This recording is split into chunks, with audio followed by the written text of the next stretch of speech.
तर आपण मोमेंट वरचा इथे एक प्रॉब्लेम बघत आहोत. Find moment at point A as shown in figure.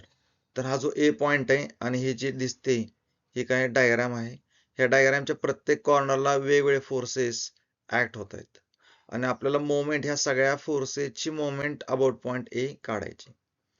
आता हा प्रॉब्लेम समजून घेण्यासाठी काय केलेलं आहे, तर हा ए पॉइंट आणि हा प्रत्येक फोर्स हा सेपरेट इथं दाखवलेला आहे.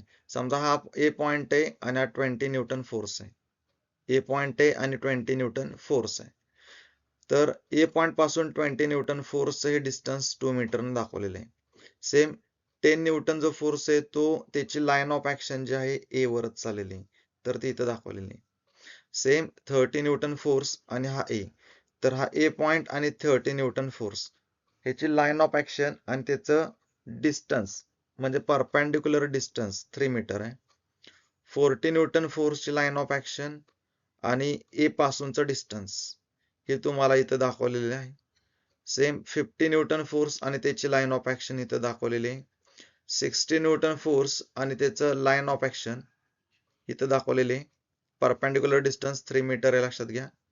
आता मोमेंट काढण्यासाठी आपण अजून एक पॉइंट समजून घेऊया, क्लॉकवाईज आणि अँटी क्लॉकवाईज. तर समजून चला की हा एक पेन आहे. पेन हातात धरा, पेनच्या एका एंडला पकडा आणि फोर्स ज्या डिरेक्शनने जातोय तो त्याच्या एंडला त्याच डिरेक्शनने ढकला. ढकलल्यानंतर म्हणजे पुश केल्यानंतर पेन काय होईल, रोटेट होईल अबाउट दिस पॉइंट. आता इथं ह्या केसमध्ये 20 न्यूटन फोर्सच्या डिरेक्शनला जर मी ह्या पेनला जर ढकललं तर हा क्लॉकवाईज म्हणजे जे आपलं इथं घड्याळ फिरतं कसं ते डिरेक्शन जे क्लॉकवाईज आहे. मग तुम्ही ह्या डिरेक्शन पकडा किंवा ही डिरेक्शन पकडा, याला आपण क्लॉकवाईज म्हणणार. रोटेट होताना हा याच प्रकारे रोटेट होणार, याला आपण साइन देणार आहे पॉझिटिव्ह. मग ह्या केसमध्ये काय होतंय, तर हा क्लॉकवाईज फिरतोय पेन, त्यामुळे आपण ह्याला साइन देणार आहे पॉझिटिव्ह.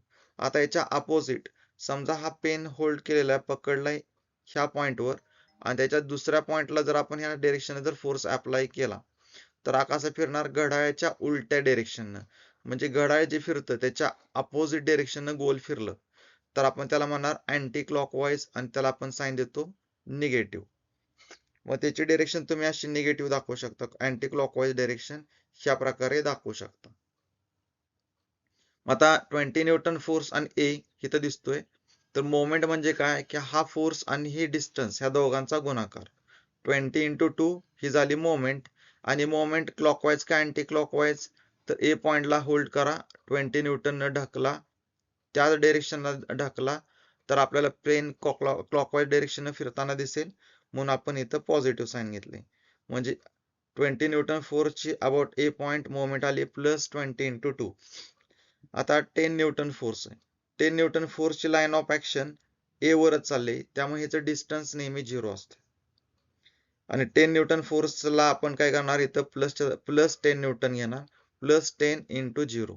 इथं कोणतंही रोटेशन ह्या पेनचं होणार नाही, त्यामुळे no rotation. 30 newton force, 30 newton force त्याची लाईन ऑफ ऍक्शन जे आहे त्याचं परपेंडिक्युलर डिस्टन्स 3 मीटर आहे. 30 into 3 ही झाली मोमेंट अबाउट पॉइंट ए. आता बघा, पेन इथं आडवा धरायचा आहे आणि ए पॉइंट वर होल्ड करायचं, म्हणजे एका एंडला होल्ड करायचंय आणि उजव्या साईडला ढकलायचंय. उजव्या साईडला ढकलल्यानंतर, का तर ए पासून 30 न्यूटन उजव्या साईडला आहे, त्यामुळे उजव्या साईडला राईट डिरेक्शन आहे, तिथनं डाऊनवर्ड डिरेक्शनला ढकलायचंय. का तर 30 न्यूटन फोर्स खाली चाललाय. मग खाली ढकला, खाली ढकलल्यावर काय होईल, तर हा anti clockwise direction sorry clockwise direction फिरतोय, त्यामुळे आपण साइन घेतोय +30. मग मोमेंट आली +30 into 3. नेक्स्ट आहे 40 न्यूटन फोर्स. 40 न्यूटन फोर्स ह्यासाठी काय करायचंय, पेन उभा धरायचा आहे. पेन उभा धरा, ए पॉइंटला होल्ड करा, ह्या ठिकाणी पेनला होल्ड करा आणि 40 न्यूटन फोर्स ज्या डिरेक्शनला चाललाय त्या डिरेक्शननं पेनला ढकला. तर कसा रोटेट होईल, तर हा क्लॉकवाईज डिरेक्शननं रोटेट होणार.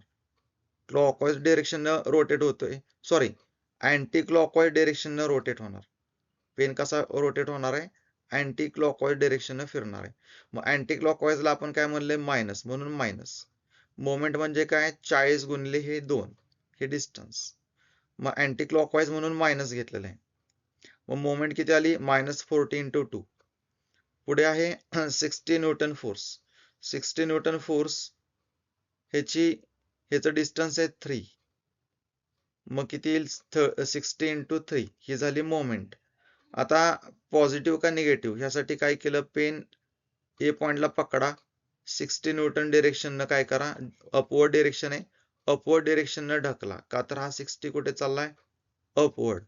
अपवर्ड डिरेक्शननं वरती ढकला तर काय दिसेल तुम्हाला, हा अँटी क्लॉकवाईज डिरेक्शननं रोटेट होतोय, घड्याळाच्या उलट्या डिरेक्शननं गोल गोल फिरतोय. म्हणून आपण म्हणलं इथं -60 × 3. आता शेवटचा फोर्स आहे 50 न्यूटन फोर्स. 50 न्यूटन फोर्सची लाईन ऑफ ऍक्शन ही ए वरनं चालली, म्हणून आपण डिस्टन्स काय घेणार 0 आणि साइन घेणार +50 × 0 नो रोटेशन. आणि सगळेचे सगळे जे काय 20 × 2 10 × 0 हे सगळं with sine as it is इथं टाकायचंय. का तर आपण घेतोय अबाउट ए पॉइंट, सर्व मोमेंट जे आहे, सगळी जी मोमेंट आहे त्याची summation of moment about point A, सगळ्या फोर्सेसची मोमेंट ए पॉइंटवर. मी सगळे ॲज इट इज टाका आणि आपला आन्सर येईल -130 न्यूटन मीटर. न्यूटन मीटर कसा आला, तर फोर्स आहे न्यूटन, डिस्टन्स आहे मीटर, न्यूटन × मीटर. मग इथं मायनस याचा अर्थ काय, अँटी क्लॉकवाईज मोमेंट, म्हणून इथं म्हटले 130 न्यूटन मीटर अँटी क्लॉकवाईज. आता एक्झरसाइज साठी अजून एक इथं प्रॉब्लेम घेतलेला आहे. 6 find the moment at point BCD. म्हणजे बी पॉइंट घ्यायचा आणि सर्व फोर्सेसची मोमेंट तुम्हाला काढायची. मी इथं करून दाखवलेलं आहे. नंतर सी पॉइंट घ्यायचा आणि सर्व फोर्सेसची मोमेंट काढायची आहे. सेम डी पॉइंट घ्यायचा आणि सर्व फोर्सेसची मोमेंट काढायची.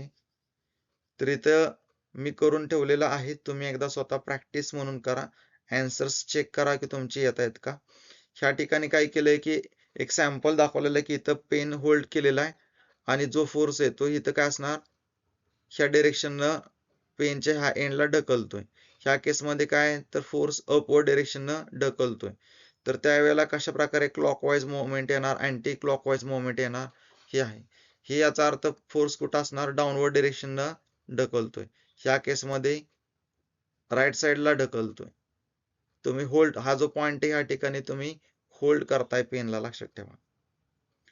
तर ह्या प्रकारे तुम्ही हा एक्झरसाइज कंप्लीट करा.